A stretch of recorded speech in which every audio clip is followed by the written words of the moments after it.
हमारी संस्कृति, हमारी पहचान। यज्ञ, योग, आयुर्वेद सदा रहे हमारे साथ। भारत के प्राचीन ग्रंथों एवं आधुनिक विज्ञान का दिव्य संगम, यज्ञ महिमा।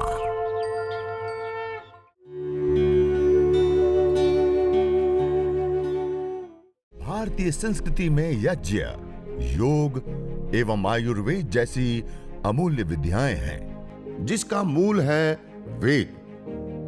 इतिहास की ओर दृष्टि डालें तो भगवान राम, भगवान कृष्ण से लेकर राजा महाराजाओं, ग्रामवासियों व अरण्यवासी ऋषियों की कुटियों तक नित्य व नैमित्तिक यज्ञों का प्रचलन देखने को मिलता है। और ऐसे कितने सारे हमने अलग अलग केस देखा। सबसे पहला केस हमने देखा था बहन दिव्या जी, मुंबई घाटकोपर में वो रहती थी। ब्रेन ट्यूमर हुआ, ब्रेन ट्यूमर होने के बाद ऑपरेशन हुआ, कोमा में चली गई। मुंबई के और पुणे के बड़े बड़े टॉप लेवल के हॉस्पिटलों के अंदर उनका अलग अलग उपचार चला। और कुछ कुछ दिन तो उन्होंने ऐसे उपचार लिया कि 80-80 हजार से 1-1 लाख रुपए एक दिन के भरे, और 30,000 रुपया तो उनका कॉमन था पर डे का। और 7 महीने हॉस्पिटलों में गुजारे। कितने लाखों रुपए का खर्च कर दिया। और लास्ट में डॉक्टर लोगों ने उनको सलाह दिया कि ये कोमा से बाहर नहीं आएगी 7 महीने के बाद, और इसको आप घर पे ले जाएं या फिर इसको इस शरीर से मुक्ति मिल जाए, कोई ऐसा इंजेक्शन या दवाई, कहते हैं ना दया मृत्यु, ऐसा कर दे तो इसको इस जीवन से मुक्ति मिल जाए और पीड़ा से मुक्ति मिल जाए। ये सलाह दी लास्ट में डॉक्टर लोगों ने। माता पिता रोते हुए उसको घर पे लेके आए, और जब घर पे लाए ना तब कैसी अवस्था थी। खाने के लिए नासिका से नली डाली हुई थी, कफ निकालने के लिए गले में होल करके एक प्लास्टिक की नली डाली हुई थी, श्वास प्रश्वास की क्रिया के लिए एक बाहर अलग मशीन थी, उस मशीन से गले में होल करके और वहां से वो पाइप से श्वास जा रही है और आ रही है, श्वास की नली थी। पेशाब पानी के लिए नली थी। कोमा अवस्था में बेड के ऊपर पड़े, हाथ पैर पूरे टेढ़े मेढ़े हो गए, आंखें बंद नहीं हो रही थी, आंखें पूरी खुली रही और आंखों में ऐसी नसें बाहर आ रही थी, आंखें बिल्कुल बाहर ऐसे फ्रोजन, हम देखे तो हमारी रूह कांप जाए, ऐसी बुरी अवस्था। और डॉक्टर लोगों ने क्या कहा, ये कोमा से बाहर नहीं आएगी, और बाय चांस किसी भी कारण से आ भी गई ना तो ये देखना, सुनना और उनकी स्मृति शक्ति वापस नहीं आएगी। ऐसी अवस्था में उनको छोड़ा था। और जब वो घर पे आए, उनको प्रतिदिन ये यज्ञ हवन अग्निहोत्र, जो मस्तिष्क को पोषित करने वाली और सुगंधी वाली जो विशेष औषधियां होती हैं, गायत्री, पहले देव यज्ञ और उसके बाद गायत्री मंत्र से विशेष 108 आहुतियां देकर के यज्ञ करना प्रारंभ किया उसके कमरे के अंदर। आपको जानकर के आश्चर्य होगा, 7 महीना, लाखों रुपए, स्पेशलिस्ट डॉक्टर, स्पेशलिस्ट दवाइयां और सब कुछ प्रयोग करने के बाद जो केवल मात्र कोमा से भी बाहर नहीं आई, 2.5 महीने के अंदर वो बहन कोमा से बाहर आ गई यज्ञ करने पर। और उसके बाद 6 महीने तक लगातार ये कार्यक्रम चला। 6 महीने में उनकी श्वास की नलियां, खाने की नलियां, पेशाब पानी की नलियां, सारी चीजें छूट गई। और आज वो बहन इंजीनियरिंग की पढ़ाई कर रही है। और उस बहन को देख करके मुंबई में हजारों लोगों ने अपने घर में हवन चालू कर दिया।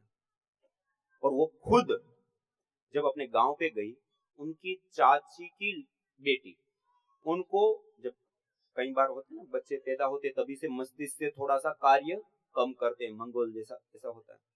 अब वो बच्ची अपने माता पिता को ना पहचाने, क्या खाना है क्या नहीं खाना वो भी उनको पता ना चले, मल हाथ में मल भी खा जाए, ऐसी अवस्था थी। बिल्कुल मस्तिष्क विकसित ही नहीं हो पाए। इनको देख करके इनकी माँ ने उनको कहा कि ये ऐसी अवस्था से बाहर आ गई, तू भी कर ले। और ये 1 महीना उस कोरोना काल में वहां पर गांव पे रुके, उसमें उनको बिठाया। 1 महीने में वो अपने माता पिता को पहचानने लगे, क्या खाना है क्या नहीं खाना है वो पहचान सारा पता चलने लगे। ऐसे ऐसे केस देखे, कई सारे अलग अलग कैंसर के, कोमा के, ऐसे ही अलग अलग पैरालिसिस, पार्किंसन से लेकर के अनेक प्रकार के। और एक बार तो एक केस हमने एक साथ देखा, बहन वनीता जी, बेंगलोर के अंदर वो रहती है। खाते समय उनको कुछ अचानक से झटका सा आया, गला एकदम से चौक हो गया, खाना पीना और बोलना एकदम से बंद। वहां की स्थानीय छोटी हॉस्पिटल में पहले ले गए, उसमें कुछ पता नहीं, बड़े हॉस्पिटल में ले गए, MRI CT स्कैन से लेकर के सारी रिपोर्टें कराई, कोई भी रिपोर्ट में कोई डिफाइन ही ना हो कि शरीर के अंदर क्या रोग हुआ है। उसके बाद अलग अलग 5-6 हॉस्पिटलों के अंदर बेंगलोर में उसका उपचार चला।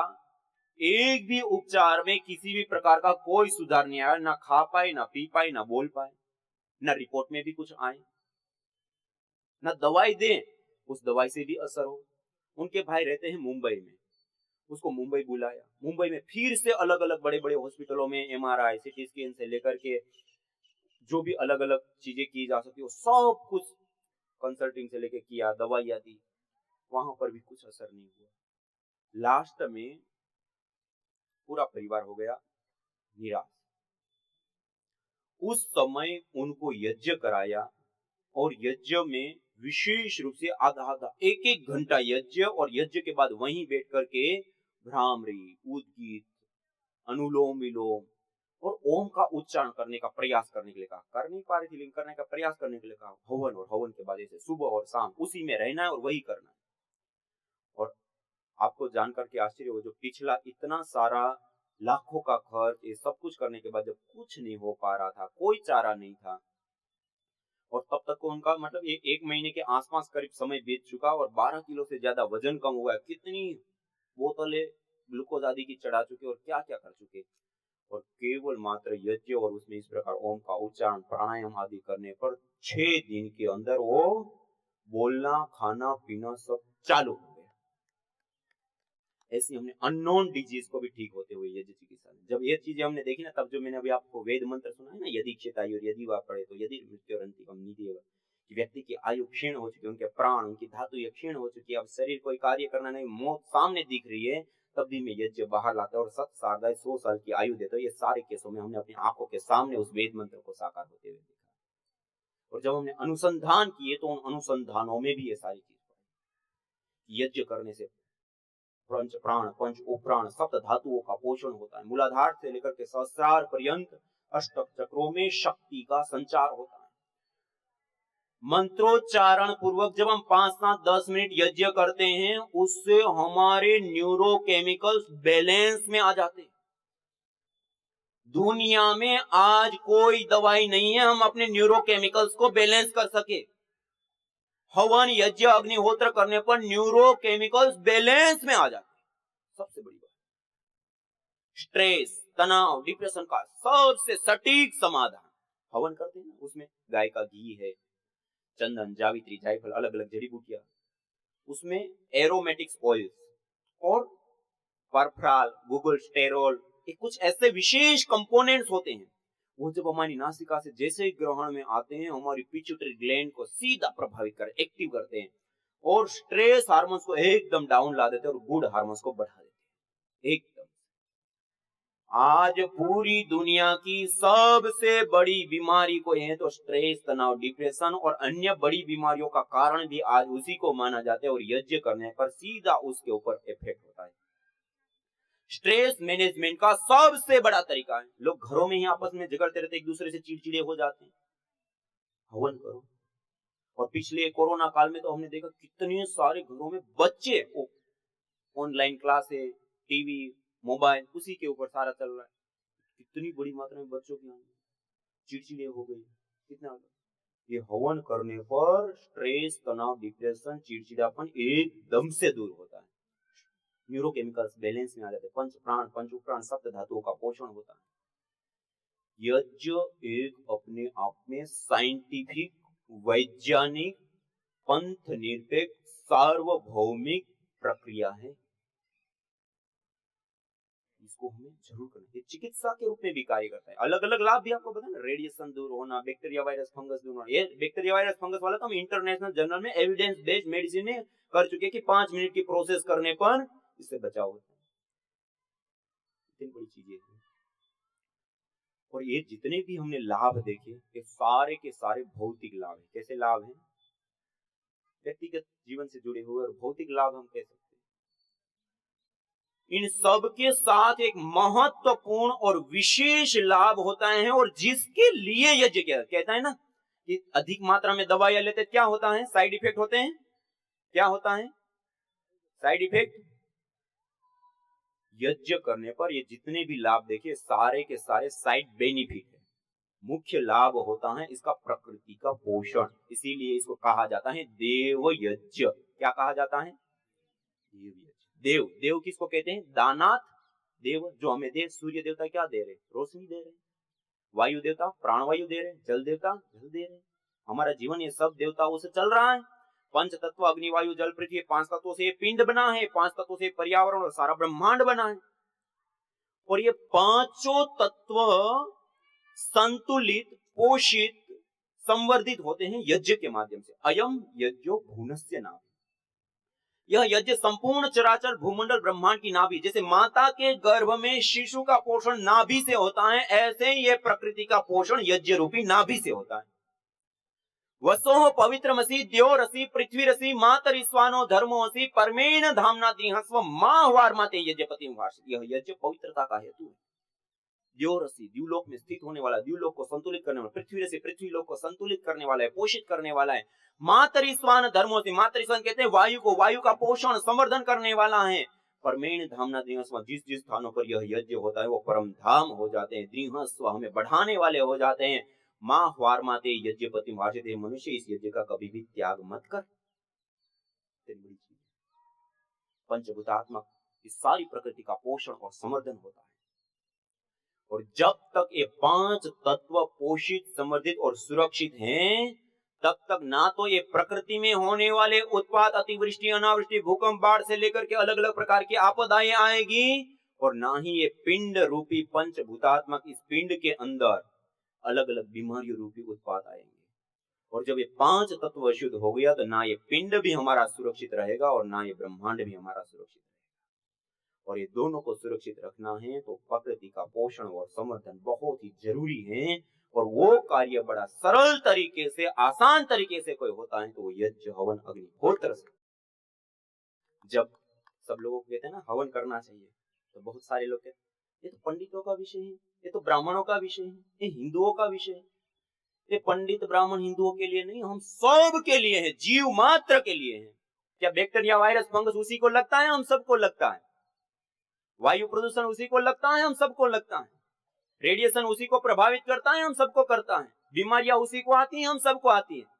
सबको आती है, नहीं आती है? आप लोग बोल नहीं रहे, नहीं आ रही है आपके पास? आती है ना? ये हम सबके लिए है। चाहे किसी भी जाति, मत, पंथ, संप्रदाय को मानने वाला हो, चाहे स्त्री हो, चाहे पुरुष हो, चाहे युवा, बालक, वृद्ध हो, अमीर हो, गरीब हो, चाहे दुनिया के किसी भी देश में रहने वाला हो, हम सब समान रूप से इन चीजों से प्रभावित होते और समान रूप से इस प्रकृति माँ का प्रयोग लेते हैं। सब एक ही धरती पर विचरण करते हैं, एक ही वायु में श्वास लेते हैं, एक ही जल का पान करते हैं, एक ही सूर्य से रोशनी लेते हैं, एक ही आकाश मंडल के नीचे बसते हैं। हम समान रूप से इस प्रकृति माँ का प्रयोग लेते हैं। और इस प्रकृति माँ के पोषण और संवर्धन के लिए आवश्यक कोई कार्य है तो यज्ञ है, हवन है, अग्निहोत्र है। इसलिए हमारा ये उत्तरदायित्व, हमारा ये कर्तव्य है कि हमें ये करना ही होता है। इसको कहते हैं देव यज्ञ, इसको कहते हैं देव ऋण। क्या कहते हैं? जैसे माता पिता हमें पालते हैं, पोसते हैं, बड़ा करते हैं, पढ़ाते हैं, तो हम माता पिता के क्या हो जाते हैं? ऋणी होते हैं, नहीं होते हैं? इसको कहते हैं पितृ ऋण। क्या कहते हैं? ऐसे ही इन सारी दैवीय शक्तियों से हम सारा कुछ ले रहे हैं, उसी से हमारा जीवन चल रहा है, तो हम भी ये देवताओं के ऋणी होते हैं। क्या होते हैं? हमने क्या दिया उनको, हम इसके ऋणी हो जाते हैं। और इस ऋण को कहते हैं देव ऋण। क्या कहते हैं? और उस देव ऋण से उऋण होने के लिए किया जाता है देव यज्ञ। क्या किया जाता है? देव यज्ञ। यदि ये देव यज्ञ करेंगे ना तो अगले जन्म में भी हमारे साथ आएगा पुण्य, ये बैलेंस होगा। वरना हम खर्च कर रहे हैं, जो पुण्य पूर्व जन्म में कमाए अभी खर्च कर रहे हैं। अब आगे कहाँ जाना है? नीचे जाना है, ऊपर उन्नति नहीं होगी। फिर अगले जन्म में डिस्कवरी में आएंगे। तो डिस्कवरी में आना है, आस्था में आना है। आस्था में आना है तो हवन करना पड़ेगा, देख लो, पुण्य का खाता मेंटेन करना पड़ेगा, वरना फिर डिस्कवरी तैयार है। हाँ, तो ये पुण्य को भी मेंटेन करने का सबसे बड़ा साधन है। पुण्य को प्रदान करता है। जो भी कार्य हम करते हैं ना, उससे जो लोगों को जितना ज्यादा लाभ होता है ना, उतना ही ज्यादा पुण्य होते हैं। और धरती पर का सबसे बड़ा पुण्य का कार्य, पुण्यों की फैक्ट्री, पुण्यों की कृषि कोई है तो वो यज्ञ है। आपने हवन कुंड घर के अंदर लगा लिया तो आपने पुण्यों की फैक्ट्री लगा ली। कहते हैं जाति, आयु और भोग किसके आधार पे हमें मिलते हैं? आप सब लोग गुरुकुल में पढ़ते हैं और योग दर्शन आदि पढ़े होंगे तो महर्षि पतंजलि ने जाति, आयु और भोग हमारे द्वारा पूर्व जन्म में कृत पुण्य और पाप कर्माशय के आधार पे मिलते हैं। एक व्यक्ति को हम देखते हैं ना, पैदा होते ही कोई पूछने वाला नहीं होता है, दूध पिलाने वाला नहीं होता है। एक व्यक्ति पैदा होते ही सोने की चम्मच से दूध पी रहा होता है। एक व्यक्ति रात दिन काम कर रहा होता है, अपने बच्चों को नहीं पढ़ा पाता है। और एक व्यक्ति छोटे मोटे ऐसे काम करता रहता है, करोड़ों का बिजनेस खड़ा कर लेता है। एक व्यक्ति बीमार हो जाए, कोई पीछे पूछने वाला नहीं होता। और एक व्यक्ति को छींक भी आ जाए, 10 डॉक्टर खड़े होते हैं। ये सब किसके आधार पे होता है? पुण्य रूपी खाते के आधार पे। और हमारे इस मनुष्य जीवन का केंद्र बिंदु होता है पुण्य, और उस पुण्य को प्राप्त करने का सबसे बड़ा उपाय होता है यज्ञ। जन्म जन्मांतर हो गया, हम फैक्ट्री लगाएंगे, कंपनी लगाएंगे, हम कृषि करेंगे तो ये वर्तमान में हमें खूब पैसा मिलेगा, हमारा वर्तमान जीवन समृद्ध बनेगा, लेकिन वो अगले जन्म में काम नहीं आएगा। और आप यदि हर घर में हवन कुंड रख लिया और हर थोड़ी सी आहुतियां दे दिया तो आपका यह जन्म भी और आने वाले जन्म जन्मांतर भी सुधर जाते हैं। और उसके साथ साथ इसको मनोकामना की पूर्ति के रूप में भी बहुत बड़े रूप में देखा गया। इष्ट काम दुख का, सारी इच्छित कामनाओं को पूर्ण करने वाला इष्ट काम दुख, सर्व काम दुख, सारी कामनाओं को पूर्ण करने वाला।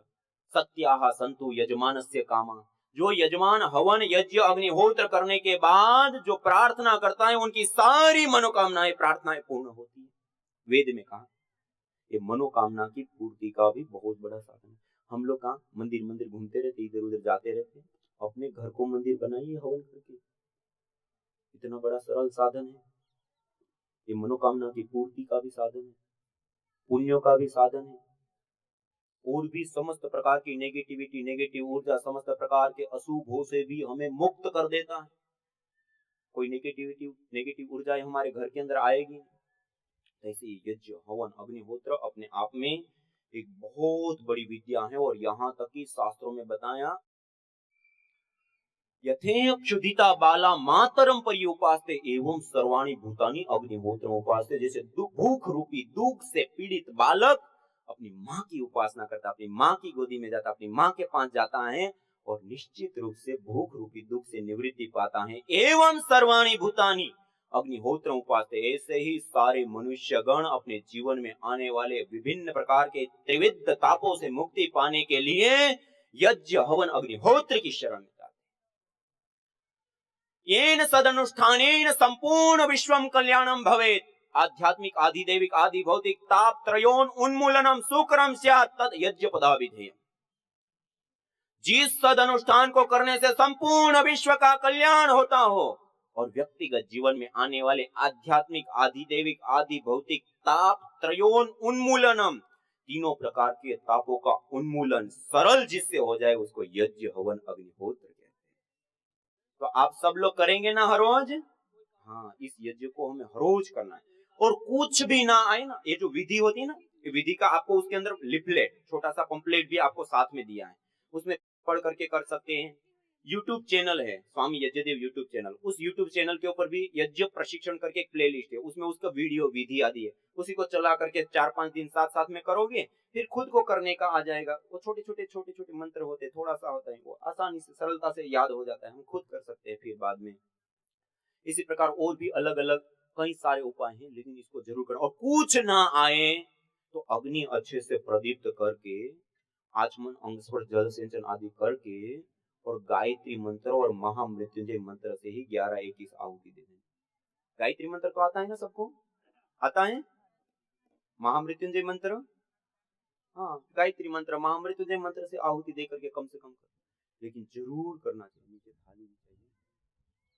तो हम जब ये यज्ञ करेंगे ना, पहले अभी हम आपको आज जो यज्ञ कराएंगे सबसे शॉर्ट विधि कराएंगे। कौन सी विधि? कम से कम समय में करने वाली, ये तो हमें करनी ही करनी है, ठीक है।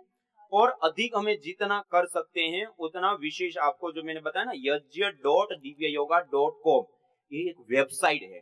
इस वेबसाइट के ऊपर अनुसंधान की जितनी भी बातें हमने जानी और भी बहुत सारा कुछ, वहां पर पूरा एक हब है पूरा यज्ञ का। जो तुम चाहते हो रोगों से छुटकारा, तो लो नियमित यज्ञ का सहारा। यज्ञ की यह शुद्ध हवा सब रोगों की है दवा। आयुर्वेद ग्रंथों में यज्ञ को देवीय चिकित्सा कहा है और कहा, आयुर्वेदेषु यत् प्रोक्तम यस्य रोगस्य भेषजम तस्य रोगस्य शांत्यर्थम तेन तेनेव होमये। अर्थात आयुर्वेद के अंदर जिन रोगों की शांति के लिए जिन जिन औषधीय द्रव्यों का सेवन करने के लिए कहा जाता है, उन्हीं द्रव्यों से हवन करने पर वह रोग हमारे शांत हो जाते हैं, दूर हो जाते हैं, नष्ट हो जाते हैं। अतः आइए हमारे ऋषियों द्वारा प्रदत्त देवीय चिकित्सा यज्ञ को अपनाएं और अपने स्वास्थ्य को समृद्ध बनाएं।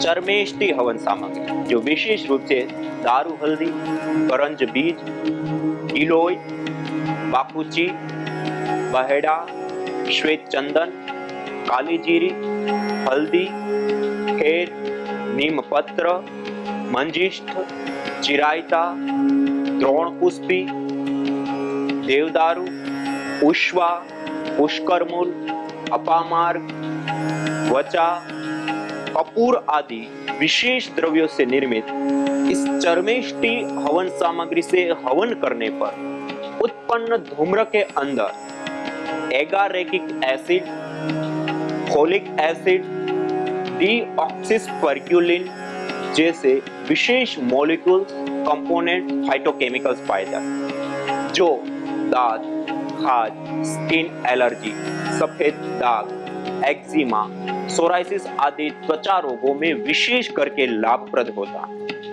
चर्मेष्टि हवन सामग्री को गाय के घी के साथ युक्त कर अंगारों के ऊपर डाल चर्म रोगों से प्रभावित विशेष अंग को धूपित करने पर भी विशेष लाभ होता है। इसी प्रकार यज्ञ शेष भस्म को खरल कर पीस करके उसके अंदर गाय का घी मिला करके मलहम जैसा बना करके उसको प्रभावित अंग के ऊपर लेपन करने पर भी चर्म रोग में विशेष लाभ होता है।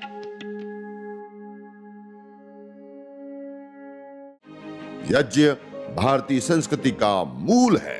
तो आइए हम संकल्प लें, संसार के श्रेष्ठतम कर्म यज्ञ को अपनाएं।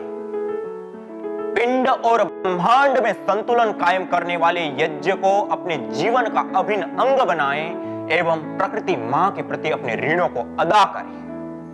विश्व स्वास्थ्य का एक नारा, यज्ञ से होगा जग उजियारा। भारतीय संस्कृति की अमूल्य विरासत यज्ञ की महिमा को जानने हेतु वैदिक चैनल पर प्रतिदिन प्रातः एवं सायं 11:30 बजे यज्ञ महिमा कार्यक्रम से जुड़े। विशेष जानकारी हेतु संपर्क करें। मोबाइल 9068565306।